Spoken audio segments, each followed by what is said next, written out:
Have you ever wondered why sitting down to do work feels heavy, but scrolling endlessly on your phone feels effortless? Why can video gamers sit for 10 hours straight, burning thousands of calories with their hearts racing at the pace of professional athletes, without even realizing how much effort they've given? Why chess grandmasters, locked in silence, sitting at a board, can burn up to 6,000 calories in a single tournament game? Yet when asked about it, they describe the process as effortless, like time itself disappears. And yet here you are, struggling to open a book, to write that paper, to build that business idea, to commit to your goals. Why is it that the very things that could transform your life feel like pulling a mountain uphill, while the very things that waste your time feel addictive and pleasurable? The answer lies inside your brain. Today I am going to show you exactly how to flip this script. How to make working feel like playing a game. How to make progress feel effortless, addictive, and self-reinforcing. How to stop craving TikTok and Netflix more than your dreams, and instead crave the work itself.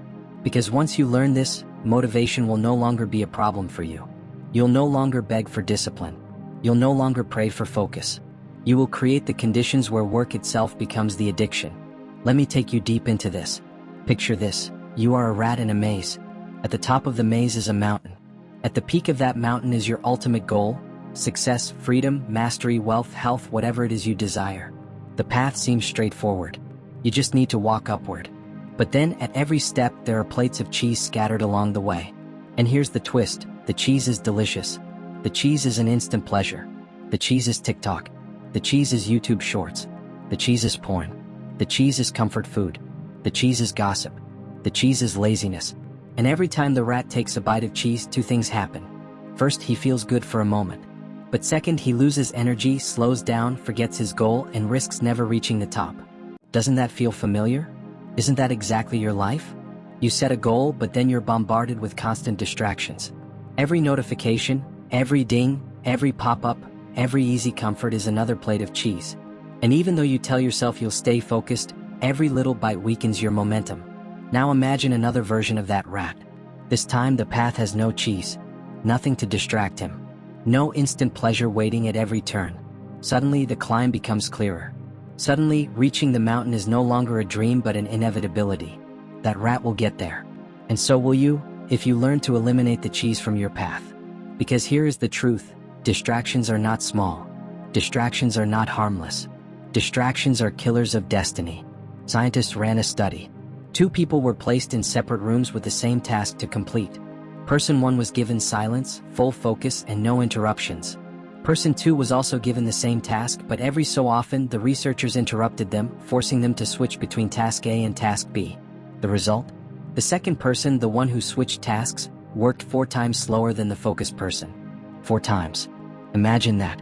Imagine if you could get 4 times more done simply by not allowing distractions to touch you. That's the difference between failure and mastery. That's the difference between living in mediocrity and building a life you are proud of. So the first step to unlocking monster-level motivation is this: eliminate the blockers. Now let's return to the gamers. Why is it that they can burn calories like professional athletes without noticing the effort? Why is it that Mr. Beast can grind for years making videos that take insane amounts of work, and yet he still feels excited, still feels addicted, still feels driven to create more? Why is it that David Goggins, a man who has pushed his body through 60 ultra triathlons, can wake up every day and embrace pain with a smile? Because their motivation is not the same as yours. See, most people rely on extrinsic motivation.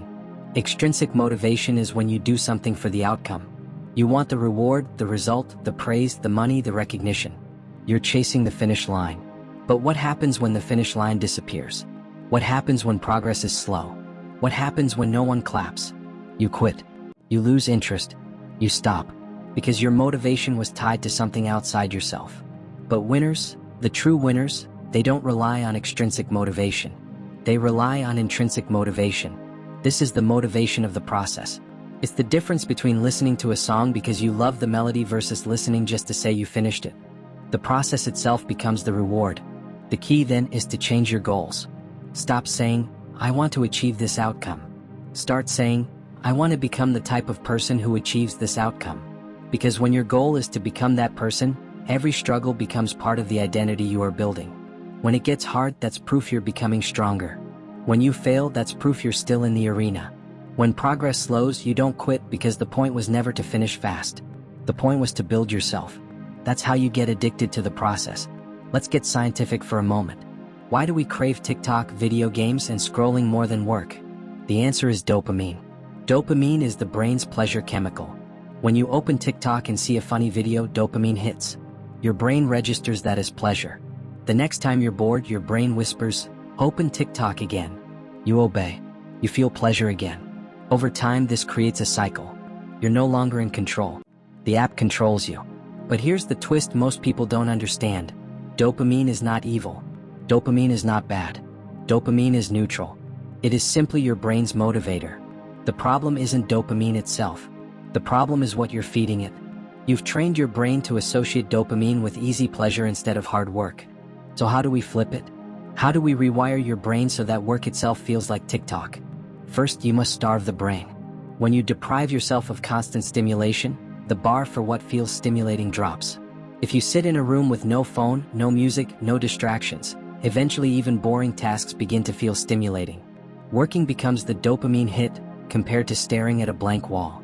This is why meditation, boredom, fasting, and digital detoxes are so powerful. They reset your brain's reward system. You must redesign your environment. Let me give you a powerful story. In a hospital, patients had terrible eating habits. The doctors tried lectures. They tried warnings. They tried to scare patients with consequences. Nothing worked.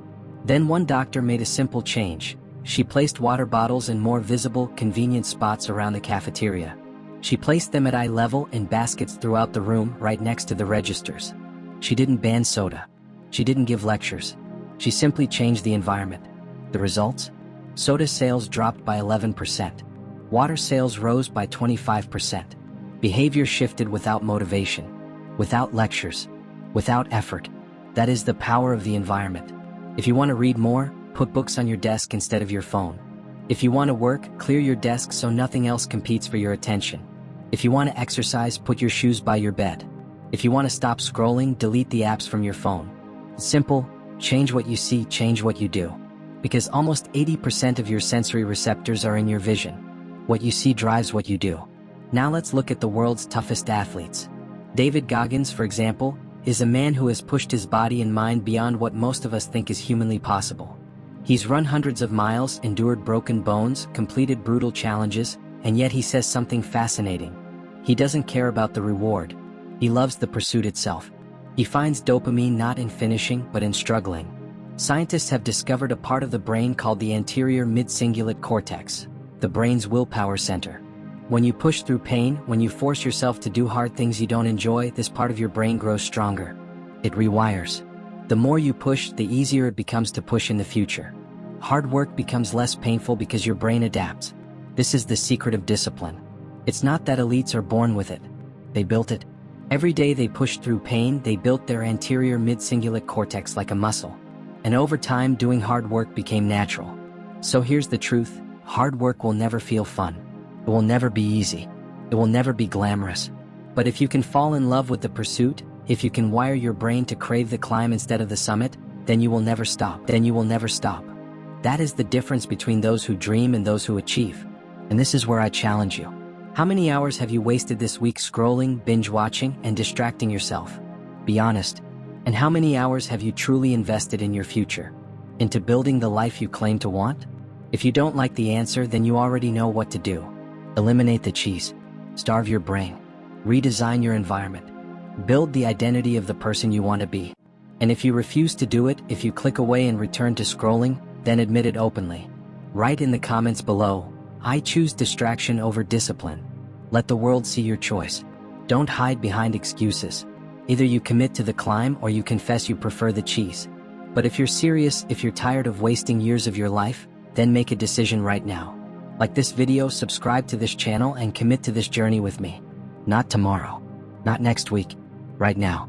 Because if you can't even hit a subscribe button, how do you expect to hit your goals? How do you expect to overcome the endless temptations of modern life if you can't overcome the smallest action of commitment? This is your test. This is your moment. Either subscribe and commit, or walk away and confess in the comments why you refused. Because here's the final truth. You only get one life. One shot. One climb up the mountain. And every bite of cheese you take is a bite out of your future. Every distraction steals minutes you will never get back. But every moment of focus, Every hour of discipline, every day of consistent pursuit builds a future you can be proud of. A life of freedom, a life of mastery, a life where you are addicted to your work, where you love the climb, where you no longer beg for motivation but create it. So the question is not, can you do it? The question is, will you do it? And with that, I'll leave you with this. Work can become your video game. Progress can become your dopamine. Discipline can become your addiction. But only if you're willing to rewire yourself. Only if you're willing to suffer through boredom, eliminate distractions, and embrace the pursuit. The mountain is waiting. The path is clear. But only you can decide if you will climb it. So climb. And before you go, subscribe now. Or explain in the comments why you chose not to.